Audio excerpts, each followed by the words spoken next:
when you're assembling the electrode, make sure you use your torque setting on your drill so you don't over tighten your cups and cause them to crack.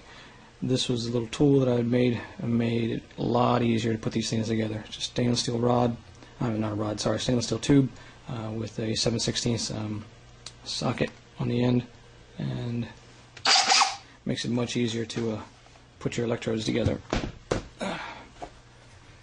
So you can slide it on down the all thread and basically get in there and tighten them up. You can't really do that with a wrench. It's too much of a pain. Make sure you, what else? See, like that is over tightened. That's going to cause that cup to crack. Do not do that. Your electron is going to flow from point A to point B in the shortest route and the least resistance possible.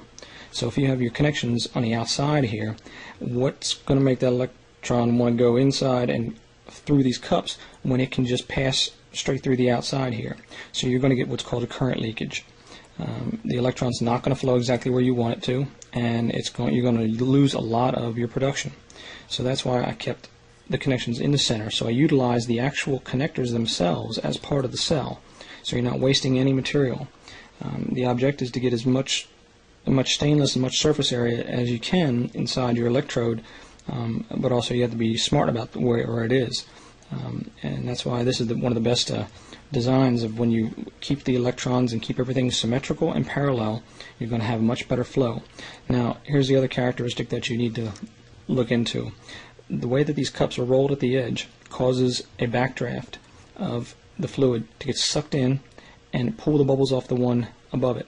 It causes a vacuum, like a draft, to pull the fluid up through the bottom through these cups, which knocks the bubbles off. And when you knock the bubbles off the stainless, you have your connection is back together again with the electrolyte fluid and your stainless, so you can produce more gas. If you have a bubble that's sitting on that stainless, the electrolytic solution is not touching it, so you're not producing any gas in that area. So you want to remove those bubbles as fast as possible so you can make more bubbles. Being round like this, the design was basically based on a subwoofer technology. To create a perfect tone, you can't use a 6x9 or an oblong type of speaker. You have to use a round speaker to produce a perfect sound wave. Same with this. I wanted to treat the electron the same way you would as a sound wave. Similar to if you drop a pebble in a pond of water, you'll see the ripples. The ripples will go outward symmetrically and from the center point outward, and there will be equal distance. So you have to look at the electrode the same way. the electron the same way. It's going to come up and it's going to be treated just like you would in sound. Out of a woofer, it's going to be amplified by this bell shape, and it causes it to amplify and push it out and amplify the signal throughout this whole entire cell. That's why the production is so much better on this than you would see on like a square or a rectangle piece of stainless, because you're not getting the electron to flow through all the corners and all the areas of that, because it's going to flow in the path of least resistance and the shortest path possible. So you'll get a little bit of production out there, but for the majority of it, it's going to be as soon as where that connection is, that electron wants to jump from there to wherever it can. So that's why you want to be very aware of how you connect these to your circuit, and how you actually treat that electron, because it'll cause resistance, and there's a lot of bad things that can happen if you don't pay attention to what you're doing. These need to be as equal as possible, or you'll get current leakage there, which will cause thermal runaway, and your electrode will basically overheat and erode right in front of you.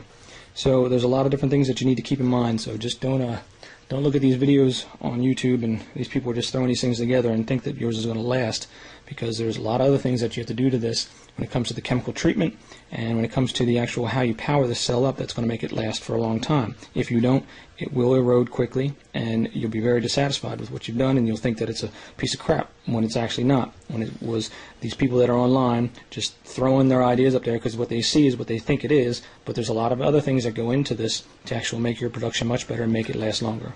So I hope to put together some more videos. If you have any questions, in particular things that you want me to cover, please send them to me on the site, and we'll try to make a video and put it out there as quick as possible. Thank you.